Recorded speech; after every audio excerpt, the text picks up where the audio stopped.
नमस्ते दोस्तों। आज हम एक राजस्थान के अंदर एक ऐसा राजवंश के बारे में हम चर्चा करेंगे जिसके अंदर महाराणा प्रताप जैसा एक योद्धा हुआ, राणा सांगा जैसा एक यहाँ पर महाराणा प्रताप और राणा सांगा जैसे यहाँ पर काफी अच्छे राजाओं महाराजा यहाँ पर जिसने यहाँ पर शासन किया था।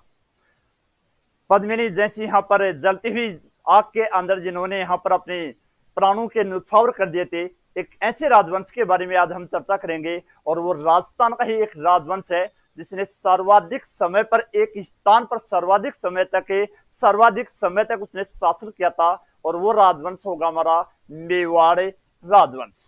तो आज हम चर्चा करेंगे कौन से बारे में? मेवाड़ राजवंश के बारे में। मेवाड़ राजवंश।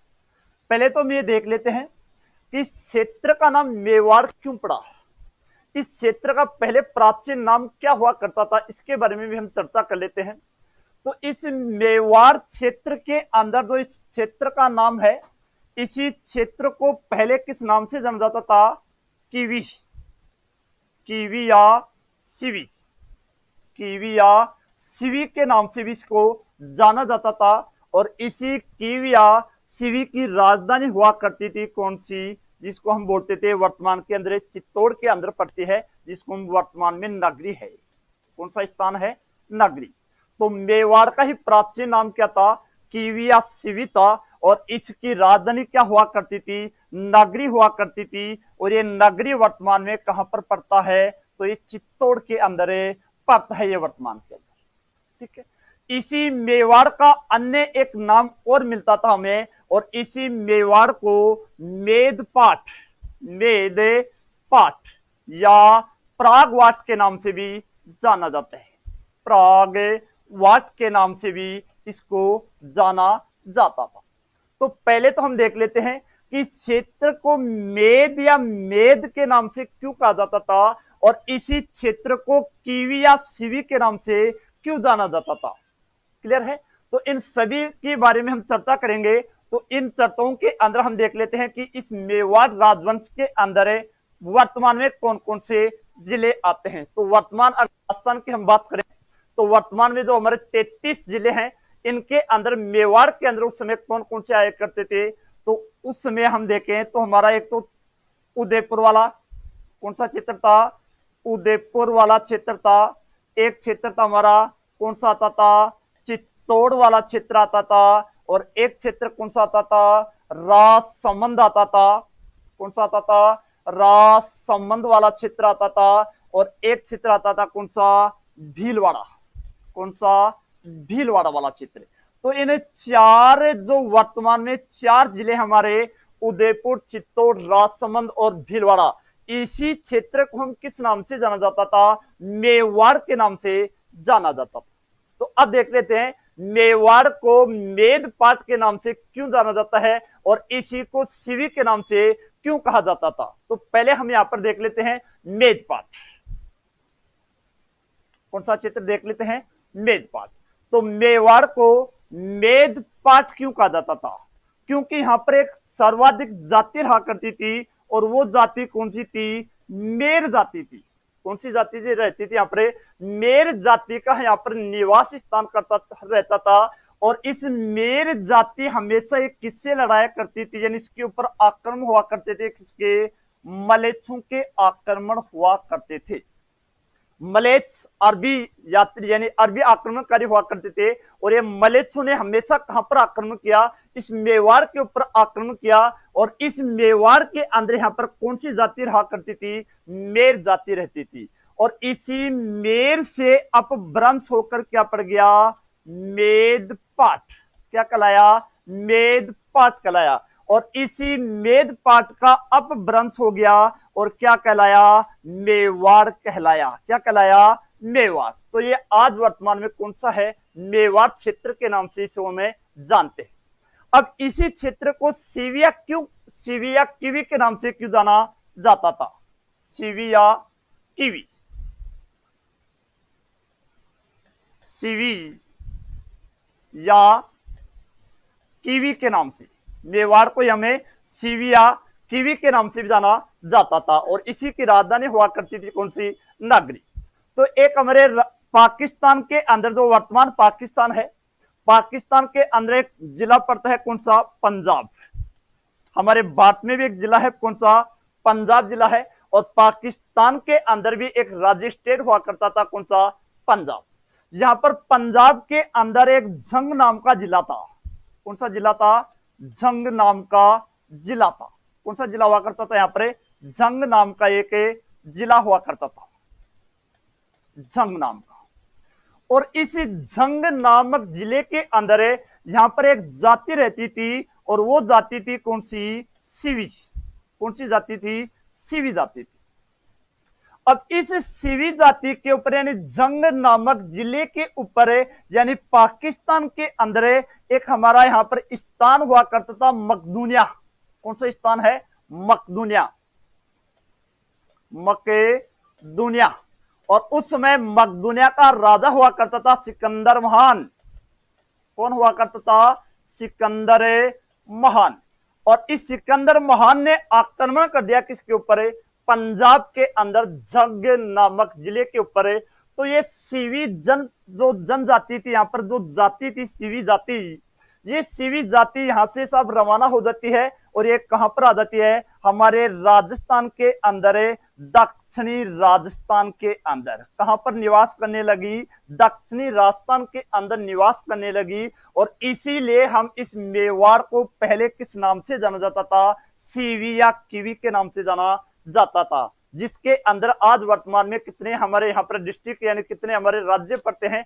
एक तो चित्तौड़ हो गया, एक उदयपुर हो गया, एक राजसमंद है, और एक कौन सा हो गया?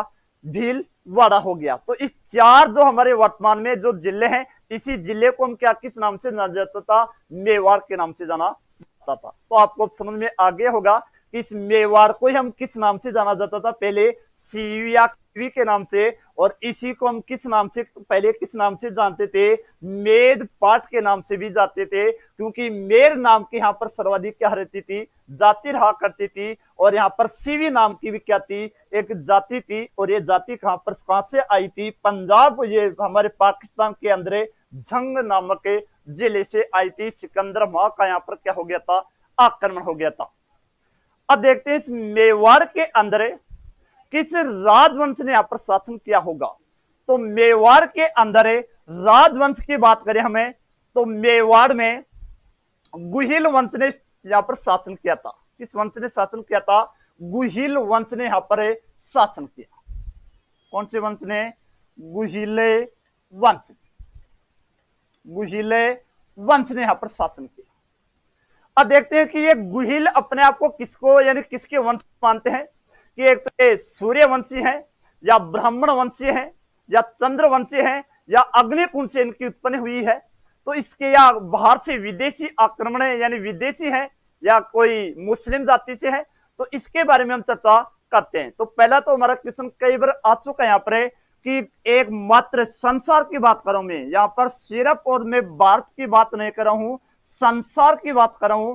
संसार का एकमात्र सबसे प्राचीनतम राजवंश है, तो वो सबसे प्राचीनतम राजवंश कौन सा हुआ? गुहिल राजवंश है, जिसने एक स्थान पर सर्वाधिक लंबे समय तक शासन किया था। एक ही स्थान पर सर्वाधिक लंबे समय तक, सर्वाधिक लंबे समय तक शासन करने वाला, लंबे समय तक शासन करने वाला, लंबे समय तक शासन करने वाला राजवंश है, राजवंश है। ठीक है, तो सर्वाधिक लंबे समय तक शासन एक ही स्थान पर यानी मेवाड़ के ऊपर एक ही वंश था, और ये कौन सा था? गुहिल वंश था। गुहिल वंश ने एक ही स्थान के ऊपर यानी इसी मेवाड़ के ऊपर सर्वाधिक समय तक शासन करने वाला एकमात्र क्या था? राजवंश। अब हम देखते हैं कि ये गुहिल कौन है, गुहिले कौन है। यहां से भी हमारे दो क्वेश्चन बनते हैं कि गुहिल ने भी एक वंश चालू किया था, और इसी गुहिल वंश ने कौन सा राजवंश चालू किया था? गुहिल वंश। कौन सा वंश किया था? गुहिले वंश। तो अगर हमसे पूछ लिया जाए कि गुहिल वंश को प्रारंभ करने वाला कौन था, तो गुहिली था। गुहिल वंश को प्रारंभ करने वाला, वंश को प्रारंभ करने वाला, प्रारंभ करने वाला है तो कौन था, गुहिली था। लेकिन गुहिल साम्राज्य का संस्थापक पूछ लिया जाए, गुहिल साम्राज्य का, साम्राज्य का संस्थापक, संस्थापक पूछ लिया जाए तो उत्तर कौन होगा, बप्पा रावल होगा। कौन होगा, बप्पा रावल, या इसी को हम बोलते हैं कालभोज, काले भोज या मालभोज के नाम से भी जाना जाता है। तो गुहिल वंश का संस्थापक तो कौन है, गुहिल है। गुहिल साम्राज्य का संस्थापक पूछ लिया जाएगा तो गुहिल साम्राज्य का संस्थापक कौन होगा, बप्पा रावल होगा। अब हम यहां पर देखते हैं कि ये गुहिल कौन से वंश से है, यानी सूर्यवंशी है या ब्राह्मण है या कोई विदेशी है या कोई मुस्लिम है, तो इसके बारे में हम चर्चा करते हैं। तो गुहिल कहां से आया और ये गुहिल कौन है साहब, इसके बारे में लेकर अनेक विद्वानों के अंदर क्या है, मतभेद है कि गुहिल है कौन, गुहिल कौन था। तो हम चर्चा करें इसी मेवाड़ राजवंश के अंदर गुहिल के बारे में कि ये गुहिल है कौन, गुहिल है कौन। तो अनेक विद्वान हैं, अलग अलग उसके हम क्या है, मत हैं। इन मतों के अनुसार हम उसको हम क्या देख सकते हैं कि ये कौन से वंश का हो सकता है। तो पहला एक विद्वान था जिसका नाम था गौरी शंकर, गौरी शंकर हीराचंद, हीराचंद ओझा, गौरी शंकर हीराचंद ओझा।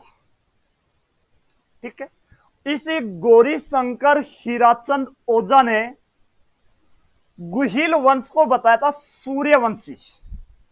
कौन सा वंशी बताया, सूर्यवंशी बताया। ठीक है, इसी गौरी शंकर हीराचंद ओझा ने गुहिलों को कौन से वंश से बताया था, सूर्यवंशी बताया था। अब ये सूर्यवंशी कौन हुआ करते थे, इसके बारे में हम चर्चा करते हैं। तो हमारे भारत के अंदर, भारत में क्या अभी तक विश्व के अंदर 4 युग हुए हैं। एक युग था कौन सा, सतयुग, एक युग हुआ करता था। इसके बाद में दूसरा युग हुआ त्रेता युग, त्रेता युग के बाद में युग आया कौन सा, द्वापर युग, द्वापर युग के बाद में एक युग आया कौन सा, कलयुग। कौन सा युग आ गया, कलयुग। यानी वर्तमान में कौन सा युग चल रहा है, कलयुग चल रहा है। तो उस समय भी यानी यहां पर 4 युग चला करते थे। इसमें एक युग था सतयुग, त्रेता युग, द्वापर युग और कलयुग। इसी त्रेता युग के अंदर कोई सूर्य नाम का राजा हुआ करता था, सूर्य नाम का राजा हुआ करता था। सूर्य का कोई वंशज हुआ करता था, व्यवस्थ मुनि, व्यवस्थ मनु नाम का यहां पर कोई इसी का वंशज हुआ करता था। इसी व्यवस्थ मनु का ही कोई वंशज हुआ करता था इक्ष्वाकु। कौन है, इक्ष्वाकु। ये काफी इंपॉर्टेंट है। इक्ष्वाकु ने अयोध्या को अपनी राजधानी बनाई थी, अयोध्या को अपनी राजधानी बनाई, राजधानी बनाई। ठीक है, तो अयोध्या को राजधानी बनाने वाला पहला अगर शासक है, कोई राजा होगा, तो वो कौन होगा, इक्ष्वाकु यहां पर क्या हुआ था, राजा हुआ करता था। तो अयोध्या को राजधानी बनाने वाला कौन था, इक्ष्वाकु। इक्ष्वाकु ही कोई संतान हुआ करती थी, कौन है, दशरथ। और दशरथ का ही कोई वंशज हुआ करता था, कौन है, राम। और इसी राम के भी 2 पुत्र थे, लव और कुश, लव है कुश, लव और कुश। और ये गुहिल अपने आप को किसके वंशज मानते हैं, कुश के ही वंशज मानते हैं। किसके मानते हैं, कुश के वंशज मानते हैं। तो मेवाड़ के अंदर गुहिल, 2 गुहिल वंश यहां पर हुआ करता था। ये गुहिल अपने आप को किसका वंशज मान रहा है, कुश का वंशज मान रहा है, इसलिए हम इसको क्या बोल सकते हैं, सूर्यवंशी मान सकते हैं। क्लियर है। तो गौरी शंकर हीराचंद ओझा के अनुसार तो गुहिल के अंदर यानी मेवाड़ के अंदर जो गुहिल वंश ने शासन किया, ये गुहिल वंश अपने आप को किसका यानी किसको वंशज मान रहा है, सूर्यवंशी मान रहा है। अगर कई बार ऐसे भी क्वेश्चन आ जाता है कि ये अपने आप को लव के वंशज मानते थे या कुश के मानते थे, तो ये अपने आप को किसको मानते थे, कुश के वंशज मानते थे। अयोध्या को अपनी राजधानी बनाने वाला पहला अगर सूर्यवंशी है तो वो कौन होगा, इक्ष्वाकु होगा। थोड़े दिन पहले 2020 के अंदर 2022 के अंदर मामला भी आया था हमारा कि राम मंदिर, अयोध्या के अंदर राम मंदिर का निर्माण किया गया था। तो उसमें पूछा गया था कि राम मंदिर के अंदर यानी अयोध्या में जो राम मंदिर का निर्माण किया गया, तो यहां पर राम के वंशज कौन माने गए हैं, तो राजस्थान में ही थे राम के वंशज, और ये कौन थे, मेवाड़ के गुहिल वंशी राम के वंशज माने गए। क्लियर है। तो इस गौरी शंकर हीराचंद ओझा के अनुसार तो इनको क्या माना गया है, सूर्यवंशी माना गया है। अब देखते हैं हमारे राजस्थान का ही जनक कहलाता है, राजस्थान का इतिहास का जनक कर्नल जेम्स टोड को माना जाता है। तो कर्नल जेम्स टोड ने इसको कहां से मनाया था, तो गुहिलों को कर्नल जेम्स टोड ने क्या बताया था, गुहिल। क्लियर है। तो कर्नल जेम्स टोड के अनुसार, कर्नल जेम्स टोड के अनुसार कर्नल जेम्स टोड के अनुसार गुहिल कौन था साहब, और ये गुहिल कहां से आया। कर्नल जेम्स टोड है, विदेशी था, अंग्रेज है। तो उन्होंने भी क्या बताया कि ये गुहिल विदेशी था। गुहिल क्या था, विदेशी था, और विदेशी भी ज्यादा विदेशी नहीं था, ये गुजरात से बता रहा है। कहां से बता रहा है, गुजरात से, कि गुजरात के अंदर एक स्थान पड़ता था वल्लभीपुर। कौन सा स्थान था, वल्लभीपुर स्थान हुआ करता था, गुजरात के अंदर है ये वल्लभीपुर। और यहां का राजा हुआ करता था शिलादित्य। कौन था, शिलादित्य। और इसकी एक पत्नी थी, शिलादित्य की पत्नी थी पुष्पावती। कौन थी, पुष्पावती। और ये पुष्पावती कहां की रहने वाली थी, ये माउंट आबू सिरोही की, माउंट आबू की थी, यानी सिरोही की थी शादी। कहां की थी, सिरोही की थी। ठीक है। तो यहां पर भी वल्लभीपुर वर्तमान में कहां पर पड़ता है, ये गुजरात के अंदर पड़ता था। उसमें अरबों ने कर दिया आक्रमण। अरब यात्री हुआ करते थे, अरब आक्रमणकारी हुआ करते थे। इन अरब आक्रमणकारियों ने वल्लभीपुर के ऊपर क्या कर दिया, आक्रमण कर दिया। जब ये आक्रमण हो रहा था उस समय पुष्पावती तो गई हुई थी कहां पर, माउंट आबू सिरोही के अंदर। ठीक है। और यहां पर उसी समय जब अरबों ने यानी मलेच हुआ करते थे, अरब आक्रमणकारी, और उस समय शिलादित्य यहां पर उनसे मलेशियों से युद्ध करता हुआ क्या हो जाता है, शहीद हो जाता है, यानी मारा जाता है। तो शिलादित्य यहां पर समाप्त हो जाते हैं। अब ये पुष्पावती वापस आते हैं माउंट आबू सिरोही से। तो ये शिलादित्य के साथ में क्या होना चाहती थी, सती होना चाहती थी, लेकिन उस समय गर्भवती थी। पुष्पावती क्या थी, उसमें गर्भवती थी, गर्भवती थी। तो ये नियम है साहब राजपूतों के अंदर है कि कोई भी, या राजपूतों के अंदर या किसी भी जाति के अंदर हम देख सकते हैं कि गर्भवती महिला क्या नहीं हो सकती, सती नहीं हो सकती, सती नहीं हो सकती। तो पुष्पावती उस समय सती नहीं हो सकती थी। तो इस पुष्पावती ने एक गुफा के अंदर एक बच्चे को जन्म दिया। किसके अंदर, गुफा के अंदर एक बच्चे को जन्म दिया। और इस गुफा के अंदर जन्म होने के कारण इसी को क्या बोला गया था, गुहिल माना गया। क्या माना गया, गुहिले माना गया था। और ये इस गुहिले यानी पुष्पावती तो इस बच्चे को जन्म देने के बाद में क्या हो जाती है, सती हो जाती है। और इस बच्चे का लालन पालन किया जाएगा ब्राह्मण के द्वारा। एक ब्राह्मण महिला थी कमलावती, कमलावती के द्वारा इसका क्या किया था, लालन पालन। तो हमसे पूछ लिया जाए कि गुहिल का लालन पालन किसके द्वारा किया गया था, तो कमलावती के द्वारा इसका क्या किया गया था, लालन पालन किया गया था। इसकी माता का नाम क्या है, पुष्पावती है। तो कर्नल जेम्स टोड के अनुसार, कर्नल जेम्स टोड के अनुसार तो इसे क्या बताया गया था, कहां के निवासी थे, ये गुजरात के अंदर वल्लभीपुर के निवासी थे, वल्लभीपुर के निवास करने वाले थे। आगे हम अगर हमें दो विद्वानों के बारे में चर्चा कर ली, तो तीसरा विद्वान है अब्बुल फजल, कि अब्बुल फजल ने गुहिलों को कहां से बताया है। तो अब्बुल फजल के अनुसार, किसके अनुसार है, अब्बुल फजल के अनुसार, अब्बुल फजल, अब्बुल फजल के अनुसार, अब्बुल फजल आपको नाम से पता है कि कौन है, एक मुस्लिम है, तो ये इनको क्या बताएगा, मुस्लिम वंश से बताएगा। कौन से वंश से बता रहा है, मुस्लिम वंश से बता रहा है। तो अब्बुल फजल के अनुसार गुहिल कौन थे, मुस्लिम थे।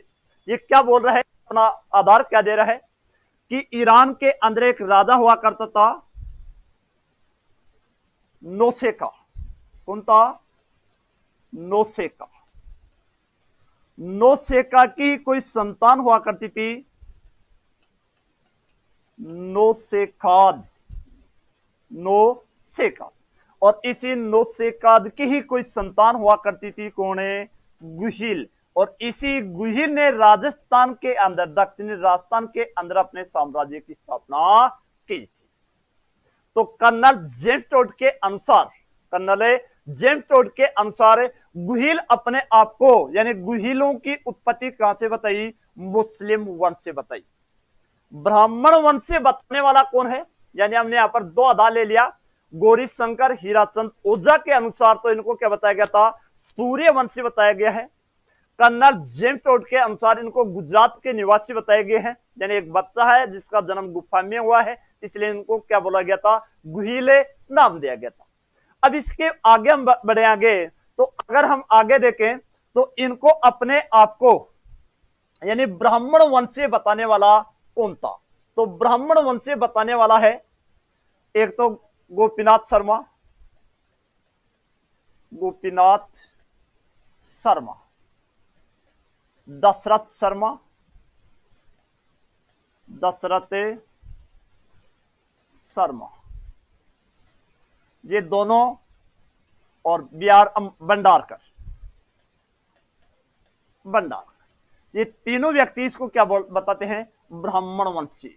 कौन से वंश से बताते हैं, ब्राह्मण वंश से बताया गया है।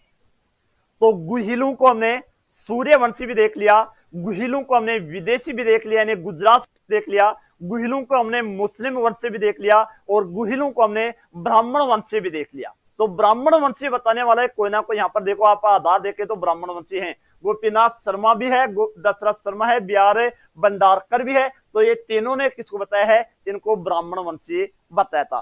कर्नल जेम्स टोड विदेशी है, तो इन्होंने भी अपना आधार क्या माना है, इन गुहिलों को विदेशी आधार ही माना है। और इसको विदेशी आधार मानने का भी उसका कारण यह था कि ये गुजरात के रहने वाले थे।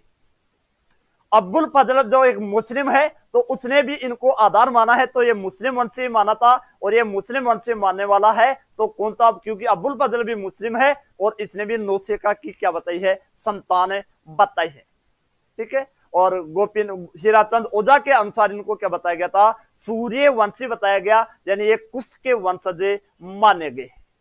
क्लियर है। अब देखते हैं इस गुहिल ने इस शासन के अंदर, यानी मेवाड़ के अंदर शासन कब स्थापित किया था। तो गुहिल, कौन से वंश ने, किसने, गुहिल ने, गुहिल, गुहिल ने इस स्थान पर दक्षिण पश्चिमी, यानी दक्षिणी राजस्थान के अंदर 566 ईस्वी में, 566 ईस्वी में मेवाड़ क्षेत्र के ऊपर अपना अधिकार स्थापित किया। इसलिए गुहिल को हम क्या बोलते हैं, एक तो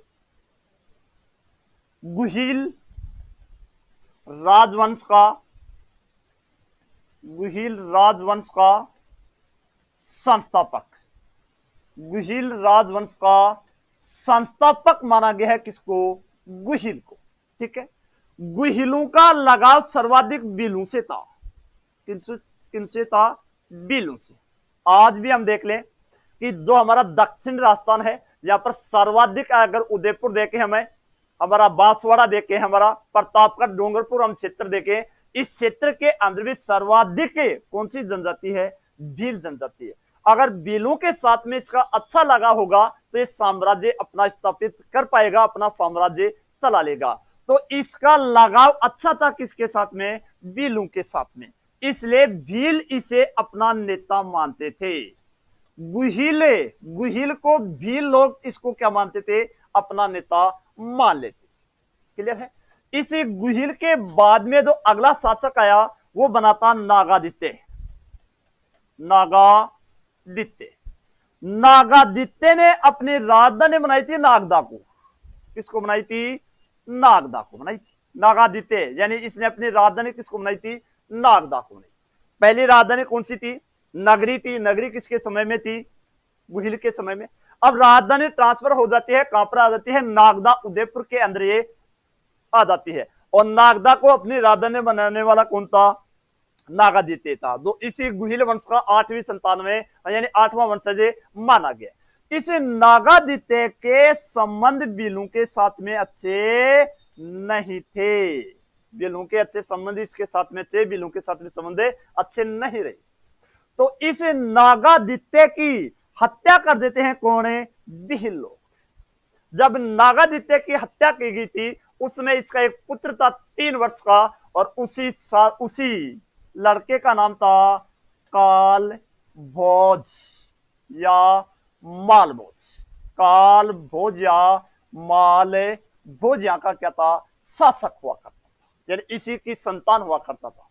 तो अगले वीडियो के अंदर हम चर्चा करेंगे कि काल भोज इसका नाम है या माल भोज इसका नाम था, और ये कहां का शासक हुआ करता था। काल भोज या माल भोज ने कौन सी उपाधि धारण की थी? काल भोज किसी ग्रंथ के अनुसार इसे बोला गया है, या इसका वास्तविक नाम माल भोज था या काल भोज था? इसकी चर्चा हम करेंगे अगले वीडियो के अंदर। जय हिंद, जय भारत।